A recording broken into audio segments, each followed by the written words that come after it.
Bonsoir à vous et bienvenue au sein de cette même bibliothèque pour une rencontre. Âme sensible s'abstenir, frisson garanti, une rencontre, disais-je, autour des livres de Philippe Boxseau, médecin légiste de la province de Liège, professeur et directeur de l'Institut de médecine légale de l'Université de Liège. Philippe Boxseau, qui est présent également sur les antennes de l'RTBF et sur tous les réseaux sociaux. Félicitations, Monsieur Boxseau, pour votre don particulièrement fécond d'ubiquité. Monsieur Boxseau, qui nous fait le tout grand honneur de venir en ce centre de lecture publique après avoir quitté aujourd'hui même la capitale parisienne.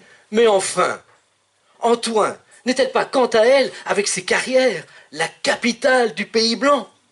C'est un ami indéfectible de la bibliothèque et présentateur régulier d'auteurs que je remercie, Patrick Legrain, directeur, mais aussi Donovan, Guillaume, Mathieu, Pierre et l'ensemble de l'équipe de ne pas avoir fait appel pour cette introduction à une intelligence artificielle, mais bien à un être de chair et de sang, Jean-Luc Dubard, et pour lequel la fin s'avère inéluctable, inévitable. Mon corps, soyons lucides, n'ayons pas peur de la réalité, sera un jour lui aussi livré au silence et à la décomposition. Au silence, viens-je de dire. C'est faux, naturellement, parce que la mort parle. Enfin, peut-être pas la mort elle-même, mais le mort ou la morte parle. Les cadavres nous parlent, les morts ont la parole, on peut s'entretenir avec eux pour reprendre les titres ou les sous-titres des deux ouvrages publiés jusqu'à présent par Philippe Boxseau. C'est avec passion, avec un sens affiné et aigu du suspense, avec une grande maîtrise de la langue française et de la mise en scène, avec beaucoup d'humour également, que le médecin légiste nous entraîne dans son quotidien. Un quotidien de scènes de crime, de salles d'autopsie, d'odeurs, de puanteurs, de mouches, d'études balistiques, etc., etc. Un quotidien où les suicides sont parfois des meurtres déguisés, ou des suicidaires s'y reprennent à 14 reprises avant de mourir. Ce qui m'a fait penser à Sénèque, qui, sur ordre de Néron, doit se suicider.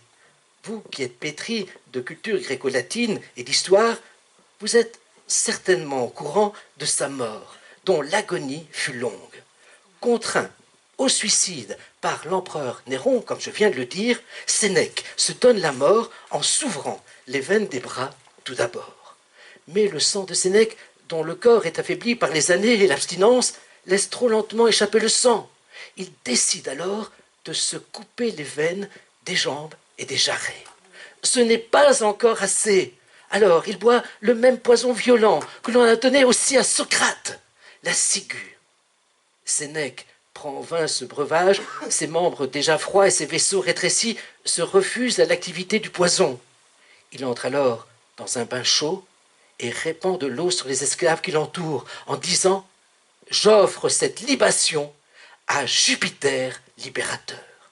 Il se fait ensuite porter dans une étuve dont la vapeur le suffoque.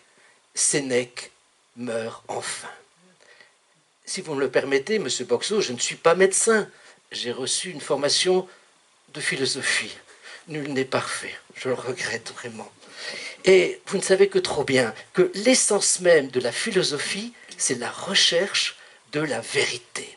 Je crois que c'est véritablement ce qui m'enflamme dans la lecture de vos livres ou l'écoute de vos séquences vidéo.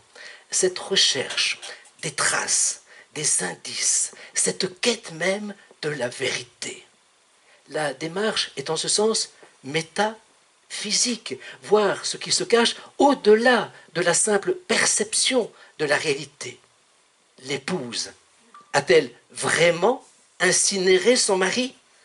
Cet homme a-t-il vraiment enterré sa fille vivante? Est-il indubitablement possible que des cochons aient mangé la fermière?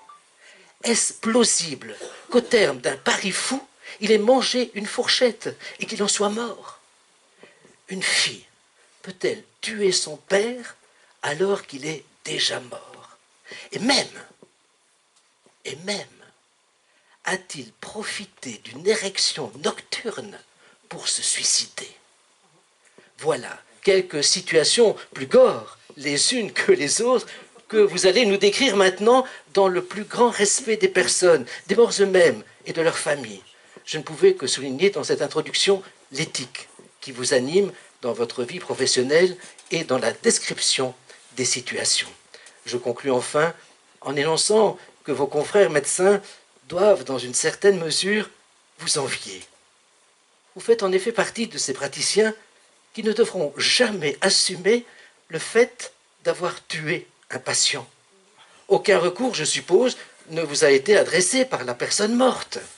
Enfin, puisque votre rôle, monsieur Boxeau, est de sectionner, prenons nous aussi le temps de disposer d'un scalpel et d'analyser, de disséquer, d'éplucher, d'anatomiser ensemble ces odeurs et ces paroles de cadavres. Mais je vous laisse maintenant le micro pour cette animation qui ne sera pas piquée des vers. Ah ben, si, justement, non. Ah non, là je me trompe, pardon. Veuillez m'excuser. Qui sera justement piquée des vers. Merci beaucoup pour votre présence.